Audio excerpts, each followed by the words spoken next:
Assalamu alaikum dear students. Hope you are fine. The topic which we are going, it's a biology class. The topic which we are going to discuss today, that is kingdom Plantae. Let's discuss the general characteristic of kingdom Plantae. The organism included in this kingdom are plants. These organisms are multicellular and can be seen by naked eye. These organisms are eukaryotic. These organisms are autotrophic in nature. These organisms are autotrophic. It means that they can prepare their own food. The cell wall of plants is composed of cellulose. These organisms contain chlorophyll, and with the help of which they can prepare their food. The common examples are mosses, ठीक है, common examples इसकी mosses है, ferns हैं, cone plant है, ठीक है, वो plants जिनमें cone and flowering plant. Then is kingdom Animalia. General characteristic are, these are multicellular organism, eukaryotic organism. Eu means true and karyot means nucleus, ठीक है. They lack cell wall. These organisms are heterotroph, so they cannot prepare their own food. Cannot prepare, okay. Chlorophyll is absent in, as they cannot prepare their own food, chlorophyll is absent in them. The animal ingest food and digest within their bodies. They ingest mean intake, ठीक है. Intake of food and digestion of food, broken down of food, it is done by these organisms within the body. These animals are classified into two groups on the basis of the presence of vertebral column. On the basis of vertebral column, these organisms are classified into invertebrate and vertebrate.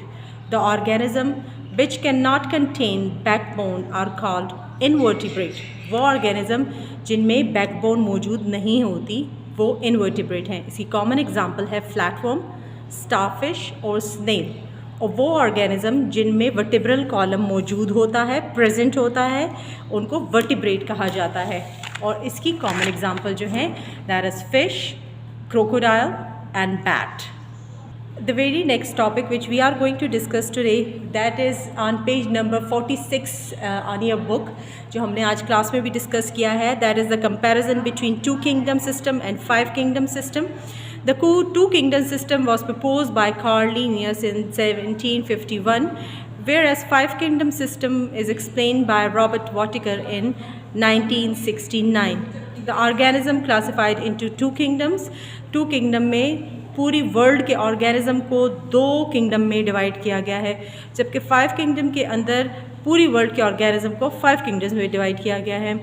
Basis of division, basis of classification two kingdom के अंदर जो था वो nutrition है, ठीक है, और mortality है कि ऑर्गेनिज्म. और इसके अलावा फाइव किंगडम सिस्टम के अंदर cell structure, complexity of body, mode of nutrition, evolution, these are the basis.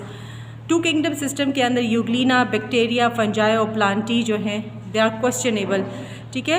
Euglena का कि ये जो है ना, आपको याद होगा मैंने आपको जब क्लासिफिकेशन कराया था तो मैंने आपसे कहा था इट हैव डुअल करेक्टर, ठीक है, डबल करेक्टर है. It act like plant as well like animal, ठीक है.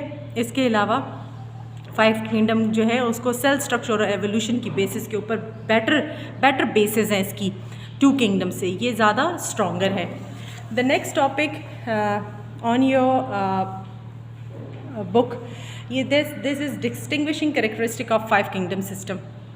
Monera, Protista, Fungi, Plantae और Animalia के distinguishing characters. सबसे पहला सेल टाइप है. मोनेरा का सेल टाइप प्रोकैरियोटिक और यूनिसेलुलर है.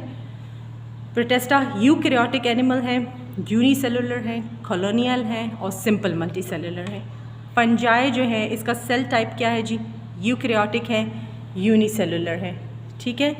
इसके अलावा प्लांटी जो है यूकैरियोटिक मल्टीसेलुलर है. एनिमेलिया जो है यूकैरियोटिक मल्टीसेलुलर है. नेक्स्ट इज न्यूक्लियर एनवेलप और न्यूक्लियर मेम्ब्रेन. मोनेरा के अंदर न्यूक्लियर मेम्ब्रेन एब्सेंट है. प्रोटेस्टा के अंदर न्यूक्लियर मेम्ब्रेन प्रेजेंट है. फंजाई में nuclear membrane is present. In Plantae nuclear membrane is present. In Animalia, nuclear membrane is present. Now let's see the cell wall and mode of nutrition, ठीक है. In Monera, cell wall is composed of polysaccharide amino acid. In Protista, the cell wall is composed of various forms, ठीक है, बहुत सी forms के different forms की हैं इसके अंदर। फंजाई में जितनी भी सेल वॉल्स होंगी सारी काइटिन पे मुश्तमिल हैं। प्लांटी के अंदर सेलुलेज हैं और पॉलीसेकेराइड है इसकी केमिकल कंपोजिशन, वेयरएज एनिमेला के अंदर जो है वो सेल वॉल एब्सेंट है। As far as mode of nutrition is concern, monera are autotrophic और heterotrophic, protistas are photosynthetic, heterotrophic or combination of these. Some of them are photosynthetic, some of them are heterotrophic. Okay, fungi heterotrophic है, plantae जो है वो photosynthetic है and they are autotrophic. Whereas animala जो है इसका mode of nutrition heterotrophic है.